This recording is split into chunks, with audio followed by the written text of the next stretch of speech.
नमस्कार दोस्तों, मेरा नाम विश्वजीत सिंह है। मैंने आरएस 2021 की परीक्षा में चौथी रैंक हासिल की है। मैंने अपना ग्रेजुएशन 2016 में Malviya national institute of technology Jaipur से किया और इसके बाद से ही मैं यूपीएससी की तैयारी मैंने शुरू कर दी थी।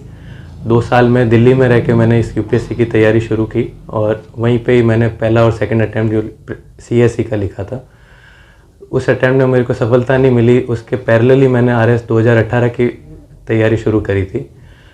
तो उस अटैम्प्ट में 2018 वाले में मेरा सहायक रजिस्ट्रार पद पर कोऑपरेटिव सर्विस में सिलेक्शन हुआ था और अभी मैं प्रेजेंटली पाली में कार्यरत हूँ। इस फेज़ में 3 चरण है टोटल। अगर हम आरएस की बात करें, फर्स्ट फेज़ जो है वो प्रिलिमिनरी स्टेज है। प्रिलिमिनरी स्टेज में एक तो प्रीवियस ईयर क्वेश्चंस का बहुत रोल रहता है। तो जो पिछले 5 साल के जो क्वेश्चंस पेपर आ रखे हैं, तो सबसे पहले तो हम उसको एनालाइज करना चाहिए और उसको एनालाइज करने के बाद में जो एक हमको ब्रॉड आइडिया लगता है कि कुछ एरियाज़ जो है वो प्रायोरिटी वाइज हमको पहले प्रिपेयर करने चाहिए।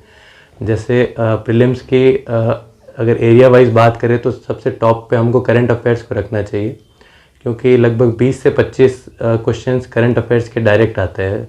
तो हम जो प्रीलिम्स की जो भी डेट आती है, तो उससे लास्ट 8-9 महीने के करंट अफेयर्स हम अच्छी तरीके से कर सकते हैं। सेकेंडली, जो राजस्थान का इकोनॉमिक सर्वे आता है, उसमें हमको फैक्चुअल क्वेश्चंस बहुत देखने को मिलता है। तो लगभग 10 के अराउंड क्वेश्चंस जो है वो directly as it is Rajasthan के इकोनॉमिक सर्वे से आ जाता है। तो इसके लिए आप किसी भी कोचिंग का जो एक समरी आती है वो फॉलो कर सकते हैं। मैंने पर्सनली स्प्रिंग बोर्ड की इकोनॉमिक सर्वे की समरी फॉलो की थी। थर्डली, जो राजस्थान ज्योग्राफी और राजस्थान आर्ट एंड कल्चर है, इसका वेटेज धीरे धीरे बढ़ रहा है, तो इन पे हमको विशेष रूप से ध्यान देना चाहिए। साथ ही साथ जो पॉलिटी है, पॉलिटी पे भी हमको विशेष फोकस करना चाहिए, क्योंकि इससे बहुत इजी क्वेश्चंस आते हैं। जैसे फंडामेंटल राइट्स है, डीपीएसपी है, फंडामेंटल ड्यूटीज़ है, प्रेसिडेंट है और अदर पार्लियामेंट चैप्टर है। तो ये हमको लक्ष्मीकांत से हम मोटा मोटा इसको कवर कर सकते हैं।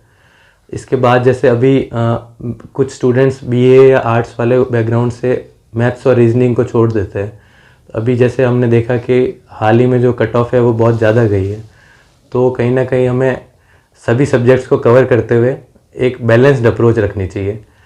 सेकेंडली, इसमें टेस्ट सीरीज़ का भी बहुत बड़ा रोल रहता है। तो आप किसी भी एक पर्टिकुलर इंस्टीट्यूट की टेस्ट सीरीज़ जो है वो लगा सकते हैं। मैंने स्प्रिंग बोर्ड की प्रीलिम्स की टेस्ट सीरीज़ लगवाई थी। इसके बाद अगर हम सेकंड फेज़ की बात करें, मेंस की, तो मेंस में टोटल 4 पेपर्स होते हैं और जनरल स्टडीज़ 1, 2, 3 और general Hindi and general English. General studies 1 में हिस्ट्री, इकोनॉमी और 3 छोटे सब्जेक्ट्स है, सोशियोलॉजी, मैनेजमेंट और अकाउंटिंग ऑडिटिंग। हिस्ट्री के लिए मैंने स्प्रिंग बोर्ड के नोट्स और राजस्थान अध्ययन की बुक्स को फॉलो किया था और उसमें पर्सनलाइज्ड आप ये वैल्यू एडिशन कर सकते हैं कि फ़्लो चार्ट्स बना सकते हैं हम, कि कोई इवेंट हुआ है तो उसका कॉज, वो इवेंट और उसके कॉन्सिक्वेंस, इस फॉर्म में हम 3-4 पॉइंटर को क्रॉस कनेक्ट करते हुए फ़्लो चार्ट के फॉर्म में बेटर रिप्रेजेंट कर सकते हैं। सेकेंडली, जो इकोनॉमिक्स का सिलेबस है, इकोनॉमिक्स के सिलेबस में मेनली क्वेश्चंस जो है वो गवर्नमेंट स्कीम्स रिलेटेड ज़्यादा आता है। तो जो भी गवर्नमेंट स्कीम्स है उसमें हमको फैक्चुअल इन्फॉर्मेशन जितनी हम याद कर सकते हैं उतनी हमको करनी चाहिए। इसके साथ साथ इकोनॉमी में फैक्ट्स और फिगर्स की डेटा जो है उनका वेटेज भी ज़्यादा रहता है। अगर हम वो हमारे आंसर में ऐड करेंगे तो हमारे मार्क्स श्योरली कहीं ना कहीं हमको आधा 1 नंबर का हर क्वेश्चन में एडिशनल एडवांटेज होगा। तो इकोनॉमिक्स में हम ये चीज़ कर सकते हैं। थर्डली, जो छोटे सब्जेक्ट्स है, sociology, management and accounting auditing, इन तीनों में हमको टेक्निकल लैंग्वेज में आंसर लिखने की ट्राई करनी चाहिए। तो इसमें मैंने स्प्रिंग बोर्ड के नोट्स और जो टॉपिक एनसीईआरटी के अंदर मेंशन्ड है सिलेबस के सब हेडिंग के अंदर, वो मैंने एनसीईआरटी से भी पढ़ा था। तो उसके पर्टिकुलर नोट्स बना दिए थे और कौन से एग्जाम्पल मेरे को लिखने वो भी मैंने प्रिपेयर किए थे इस वाले अटैम्प्ट में। इन तीनों सब्जेक्ट में हम वैल्यू एडिशन के तौर पर डायग्राम बना सकते हैं। जैसे सेक्युलरिज्म का डायग्राम बनाया जा सकता है, वर्किंग कैपिटल का बनाया जा सकता है। अकाउंटिंग ऑडिटिंग की हम बात करें तो परफॉर्मेंस बजटिंग है, जीरो बेस्ड बजटिंग है, इनका हम फ्लो चार्ट के माध्यम से या फिर डायग्राम के माध्यम से भी रिप्रेजेंटेशन कर सकते हैं। सेकंड पेपर की बात की जाए तो उसमें एथिक्स, साइंस, टेक्नोलॉजी और ज्योग्राफी है मेनली। एथिक्स की बात की जाए तो इसमें इस बार मैंने कोटेशंस बहुत याद किए थे और वैल्यू ऐड करने के लिए मैंने कोटेशंस का सहारा लिया था और कुछ एक पर्टिकुलर एडमिनिस्ट्रेटिव एग्जांपल्स है। तो अगर पर्टिकुलरली एडमिनिस्ट्रेशन रिलेशन क्वेश्चन अगर पूछ रहे हैं तो उसमें वो हम ऐड कर सकते हैं। जैसे अशोक खेमका जी का एग्जांपल है, या मिरेकल मैन है, राजेंद्र सिंह जी जो है वाटर रिलेटेड एनजीओ में है, या पर्टिकुलरली जैसे टाइगर मैन ऑफ इंडिया कहते हैं सांखला जी को, उस टाइप से हम वैल्यू एडिशन के तौर पे पी प्लांट्री विलेज केस स्टडी है, तो वो कहीं ना कहीं हम जहाँ जहाँ पे उसको यूज़ कर सके हम कर सकते हैं।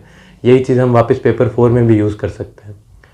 साइंस टेक्नोलॉजी की बात की जाए तो साइंस टेक में मैंने प्योरली स्प्रिंग बोर्ड के नोट्स ही फॉलो किए थे, और इसके साथ साथ कुछ एक जो डायग्राम थे एनसीईआरटीज़ के अंदर वो मैंने अलग से साइड में बना रखे थे कि अगर इससे रिलेटेड कोई क्वेश्चन आता है, जैसे आई का डायग्राम है तो उस टाइप से पहले ही अगर आप प्रिपेयर्ड रखेंगे एमआरआई का डायग्राम, आई का डायग्राम, तो जितना शॉर्ट करके और जितना डिटेल्ड रिप्रेजेंटेशन हम देंगे उतने हमारे चांस अच्छे होंगे मार्क्स इंप्रूव करने के। थर्डली ज्योग्राफी जो हमारे सिलेबस में थर्ड पार्ट है सेकंड पेपर का, उसमें भी मैंने मेनली स्प्रिंग बोर्ड के नोट्स ही फॉलो किए थे। तो उसमें हम वैल्यू एडिशन के तौर पे आप ज़रूर मैप्स बनाएं। मैप्स में भी जो चीज़ आप मैप्स में शो कर रहे हैं उसको वापस कंटेंट में ना लिखें, और कुछ जैसे वर्ल्ड ज्योग्राफी का पोर्शन है उसमें करंट ओरिएंटेड क्वेश्चंस आने लगे हैं, तो हम जो करंट ओरिएंटेड वर्ल्ड ज्योग्राफी में जैसे साउथ चाइना सी है, इंडो पैसिफिक है और एल नीनो ला नीना है, तो इसके डायग्राम की भी हमें प्रैक्टिस करनी चाहिए क्योंकि लिमिटेड स्पेस है, तो उस लिमिटेड स्पेस में हम अच्छा डायग्राम कैसे बनाएं। पेपर 3 की बात की जाए तो इसमें polity, international relation, public ad और 3 छोटे सब्जेक्ट्स हैं। पॉलिटी के लिए मैंने जो लक्ष्मीकांत पढ़ी थी उसका ही वैल्यू एडिशन किया था, अलग से जो जो टॉपिक मेंशन किए गए हैं उनके फंक्शंस उस पर ज़्यादा काम किया था, जैसे सीवीसी है, लोकायुक्त है, जितने भी सिलेबस के अंदर टॉपिक मेंशन कर रखे हैं।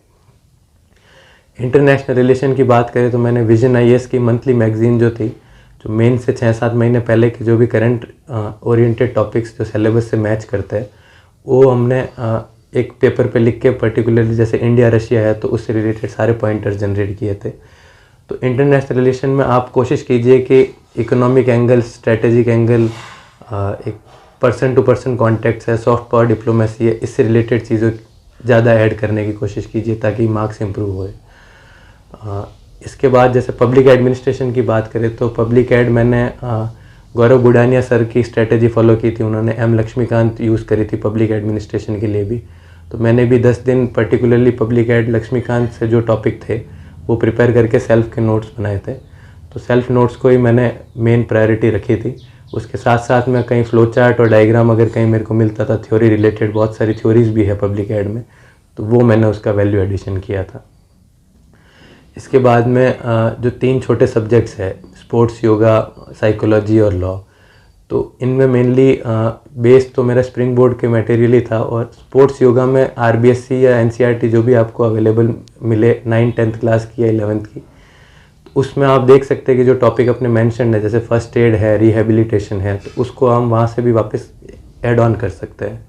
साइकोलॉजी में सारे टॉपिक्स जो है वो मोर और लेस एनसीईआरटी के अंदर से लिख रखे हैं, तो आप चाहो तो डायरेक्ट एनसीईआरटी को फॉलो करके अपने नोट्स बना सकते हो। लॉ में मैंने इस बार ये किया था कि लॉ में जनरली प्रीवियस ईयर क्वेश्चंस का अगर हम पैटर्न देखें तो वो डायरेक्ट एक्ट के अंदर किसी टर्म को कैसे डिफाइन किया गया है, तो मेजॉरिटी ऑफ द क्वेश्चंस वही आता है। तो जो भी बेयर एक्ट था उनका मैंने डेफिनेशंस जो भी चैप्टर होता था उस 1-2 पेज में डेफिनेशन चैप्टर होता है हर लॉ का, वो डेफिनेशन मैंने प्रिंट आउट निकाल लिए थे और वही प्रिंट आउट मैं बार बार रिवाइज करता था जो क्वेश्चन आने के चांसेस ज़्यादा मुझे लगते थे। इसके बाद में अगर जनरल स्टडीज़ 4 जो इंग्लिश और हिंदी का पेपर है उसकी बात की जाए तो हिंदी के लिए मैंने पहले आरबीएससी की 9th से 12th की व्याकरण की बुक आती है तो वो फॉलो की थी। उसके बाद में पर्सनली मैंने कोचिंग ली थी रिद्धिमा क्लासेस से, तो वहाँ पे राजेंद्र लांबा सर ने पर्सनली मेरे आंसर्स भी चेक किए थे और ग्रामर जो भी मेरी वीक टॉपिक था उसमें मेरे को प्रैक्टिस शीट भी अवेलेबल करवाई थी, तो मैंने वही प्रैक्टिस ज़्यादा करी। लेखन में जो जैसे पल्लवन है, कार्यालय पत्र है, तो इनके लिए एक तो कोटेशन और कार्यालय पत्र के बहुत सारे फॉर्मेट्स हैं, तो क्या आप किसी भी एक सोर्सेज से स्टिक करिए। जैसे मैंने पद्मा चौधरी मैम के स्प्रिंग बोर्ड द्वारा प्रोवाइड किए गए नोट्स फॉलो किए थे। फिर उसके बाद में जो इंग्लिश की अगर हम बात की जाए तो इंग्लिश में ग्रामर के लिए मैंने ललित शर्मा सर के नोट्स फॉलो किए थे, और जो आंसर राइटिंग वाला पोर्शन है कॉम्प्रिहेंशन वाला, उसमें मैंने आंसर लिख लिख के जब भी मेरे को टाइम मिलता था मैं कुछ ना कुछ उसमें वैल्यू एडिशन कोड्स के माध्यम से या फैक्ट्स के माध्यम से कुछ एक पर्टिकुलर टॉपिक्स जैसे जिसकी प्रोबेबिलिटी हाई रहती है आने की, जैसे एग्रीकल्चर है, सोशल मीडिया है, शिक्षा है, हेल्थ है, तो इससे रिलेटेड जो भी टॉपिक्स है वो हिंदी में निबंध में भी आ सकते हैं और इंग्लिश में भी आ सकते हैं। तो हम उसके लिए कॉमन कोटेशंस भी प्रिपेयर कर सकते हैं, जो हम हिंदी में भी तैयार करेंगे उसी को इंग्लिश में हम वर्जन उसका लिख लेंगे। गूगल ट्रांसलेट की भी हेल्प ले सकते हैं आप। फिर कुछ एक टर्म्स हम जैसे यूज़ कर सकते हैं, जैसे पल्लवन में चारित्रिक विकास है या समावेशी विकास है, तो वही चीज़ हमको वापस इंग्लिश में भी यूज़ करनी है। जैसे इंक्लूसिव ग्रोथ है, कैरेक्टर डेवलपमेंट है, एथिकल फाइबर है, एटीट्यूडनल रीओरिएंटेशन है। तो ये आप कीवर्ड पहले से प्रिपेयर रखिए और ये जब आप यूज़ करें तो उसको अंडरलाइन ज़रूर करें। फिर जैसे सोशलाइजेशन की एजेंसीज़ है, तो कभी भी इशू बेस्ड क्वेश्चन अगर कोई आता है तो हम उसके सुझाव में समाजीकरण की जितनी भी संस्थाएं हैं उसका एक एक पॉइंट हम ऐड कर सकते हैं कि समाज क्या कर सकता है, फैमिली क्या कर सकती है, शिक्षण संस्थान क्या कर सकते हैं, सरकार क्या कर सकती है, अंतर्राष्ट्रीय लेवल पर अगर कुछ चल रही है पहल तो वो कैसे हमको हेल्प कर सकती है। तो मेंस की मेरी मोटी मोटी स्ट्रेटेजी ये थी। और टेस्ट सीरीज़ इस बार मैंने स्प्रिंग बोर्ड के साथ साथ सम्यक की भी टेस्ट सीरीज़ मैंने ज्वाइन की थी, तो मैंने इस बार बहुत सारे टेस्ट लिखे थे। तो लगभग 27 के लगभग मैंने टेस्ट लिखे थे बीच के 4 महीने के अंदर अंदर। तो आप ज़्यादा से ज़्यादा टेस्ट दीजिए। और थर्ड चरण जो इसका है वो है एक इंटरव्यू फेज़। इंटरव्यू में जो हमारे नोटिफिकेशन के अंदर 4-5 चीज़ें मेंशन की गई है, जैसे फिज़िक है, राजस्थानी कल्चर की नॉलेज है, address how you address, communication skills है, व्यक्तित्व है, चरित्र है, ये 4-5 चीज़ें जो उन्होंने मेंशन की है इस पे अपन को काम करना चाहिए। और एक जो इंटरव्यू के लिए हम ज़्यादा से ज़्यादा मॉक दे सकते हैं अगर हमारा कॉन्फिडेंस लेवल कम है। तो लास्ट अटेम्प्ट में मैंने बहुत सारे मॉक्स दिए थे। इस बार मुझे जॉब में होते हुए इतना टाइम नहीं मिला, लेकिन हमारे जो ग्रुप था पढ़ने वाला उसमें हमने बहुत सारे मॉक्स दिए थे, तो उससे बहुत हेल्प रहती है। एक तो आप जब दूसरा आंसर आपको बताता है या डिस्कशन आप करते हैं तो वो चीज़ें हमको ज़्यादा अच्छे से याद रहती है। तो आपका जो भी फ्रेंड सर्कल है या स्टडी ग्रुप है उसमें आप मॉक्स की प्रैक्टिस कर सकते हैं। और जो जो चीज़ें आपको लगता है कि बहुत बार होता है कि आपका इंटरव्यू स्टार्टिंग फेज़ में आ जाए, तो आप अपना वर्क डिस्ट्रीब्यूशन कर सकते हैं कि आप पर्टिकुलर ये वाली चीज़ करंट तैयार कर ले तो कोई आपका फ्रेंड राजस्थानी कल्चर तैयार कर ले, फिर आप एक दूसरे को पढ़ा दे। तो उससे क्या है, जो आप बोलते हैं तो हमको ज़्यादा से ज़्यादा रिकॉल हो सकता है उसका इंटरव्यू टाइम पे भी। और इसके साथ साथ मेरे पर्सनल इंटरव्यू में मुझसे वुमेन एम्पावरमेंट रिलेटेड क्वेश्चन ज़्यादा पुटअप किए गए थे, सेल्फ हेल्प ग्रुप के बारे में और ग्रामीण बैंक बांग्लादेश के बारे में डिस्कशन बहुत लंबा चला था। इसके साथ ही एक क्वेश्चन अच्छा पुटअप किया गया था कि चंद्रयान 1 और चंद्रयान 2 तो असफल रहे हैं, तो चंद्रयान 3 पर अगर हमने इतना खर्चा किया है तो आपको नहीं लगता कहीं ना कहीं इसको सोशल सेक्टर में हम इन्वेस्ट करते तो ज़्यादा बेटर रहता। और मुझे इससे अलावा देवनारायण जी पे भी क्वेश्चंस बहुत सारे पुटअप किए गए थे, और लीडरशिप रिलेटेड क्या क्या चीज़ें होती है एक केस स्टडी के माध्यम से भी एक मेंबर ने बहुत सारे क्वेश्चन मेरे को इससे रिलेटेड केस स्टडी के क्वेश्चंस पुटअप किए थे, जैसे आईपीसी सीआरपीसी में क्या फ़र्क है, सेक्शन 144 क्या है, लीडरशिप क्या होती है, लीडरशिप को कैसे डिफ़ाइन किया जा सकता है। इस टाइप के क्वेश्चन मुझे पुटअप किए गए थे। अभी जैसे मेंस निकट आ रहा है, लगभग 65 दिन बाकी है, तो उनके लिए मेरा यही सुझाव है कि एक तो पहले प्रायोरिटी हमको ये रखनी है कि सिलेबस मोर और लेस एक बार कवर हो जाना चाहिए सभी सब्जेक्ट्स। तो कोई भी सब्जेक्ट जो है वो आप छोड़े नहीं, और इसके साथ साथ एक पर्टिकुलर आप उसको रिवाइज भी करते रहें। रिवीजन के साथ साथ टेस्ट सीरीज़ जो है वो आप पर्टिकुलर जिस दिन आपका स्लॉट है टेस्ट का उसी दिन स्लॉट में जाके फिजिकली जहाँ पे आप दे सकते हैं वहाँ पे दीजिए टेस्ट। इससे क्या है, आपकी एक तो कंसिस्टेंसी मेंटेन रहती है और एक डिसिप्लिन आता है।